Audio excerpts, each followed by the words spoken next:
Psalm 132. This one's quite a bit like Psalm 89 and other Psalms that are concerned with David and the covenant that God made with David. But this one fits perfectly in this collection of Psalms of Ascent. If the context of this collection is the pilgrims coming up to Jerusalem for the pilgrim feasts to the temple, then you'll see why this one is a perfect fit for that. It begins by asking God to remember David.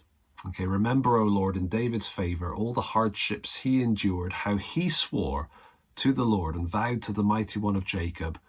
This is David now. I will not enter my house or get into my bed. I will not give sleep to my eyes or slumber to my eyelids until I find a place for the Lord, a dwelling place for the mighty one of Jacob. So we've got this mighty one of Jacob being repeated there, but really the point of this vow is kind of, I'm not going to do this or this or this until I find a place for the Lord.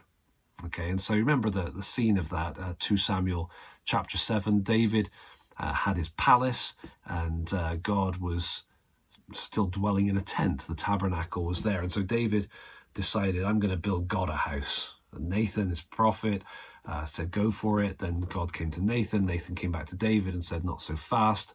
Spoke out of turn.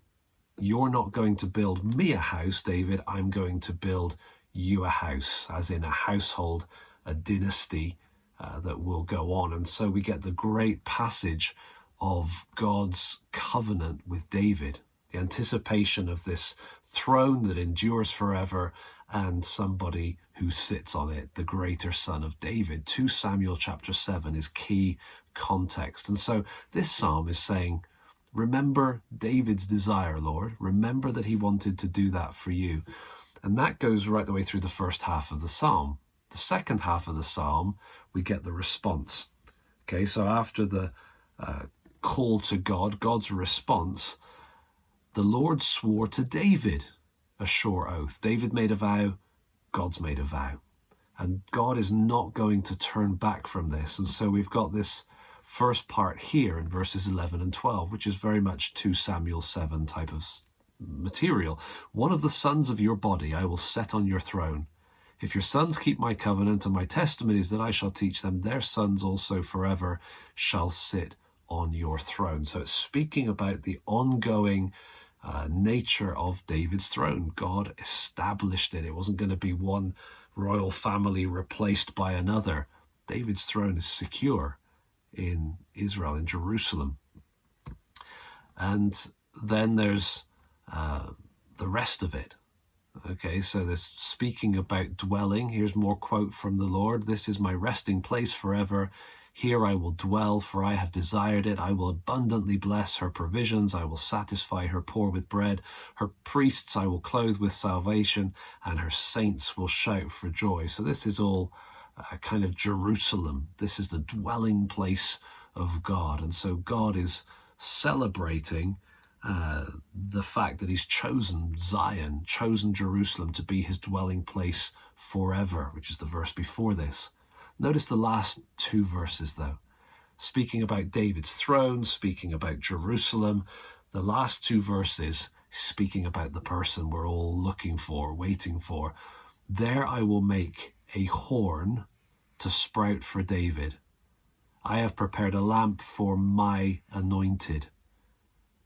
That's the Christ, the Messiah, the horn. So the horn language, Jeremiah 23 verse 5, uses the language of a branch sprouting. Here we've got a horn sprouting. And so there's the kind of language of the Messiah, the powerful ruling king.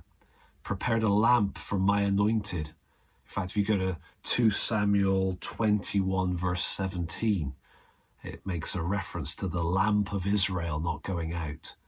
And so there's a sense of the richness, the strength in the horn, but also the guiding function of this Messiah, that the lamp of Israel is going to be wrapped up in him. So we've got a lot of messianic imagery here in these final couple of verses. His enemies I will clothe with shame, but on him his crown will shine. The Messiah contrasted with all who stand against him. Some people would say that the book of Psalms is the hymn book for the Messiah. And when you read Psalms like this, it really does kind of get the hairs up on the back of your neck. From David's perspective, God has made a promise. His throne is going to last. Jerusalem is going to be God's dwelling place.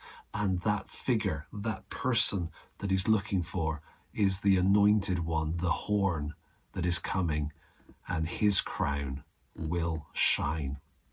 Take a look, Psalm 132, read the whole thing, see how it points you to God's faithfulness and God's plan, and ultimately God's Messiah, Jesus Christ himself, and then share your highlights with somebody else. Thanks.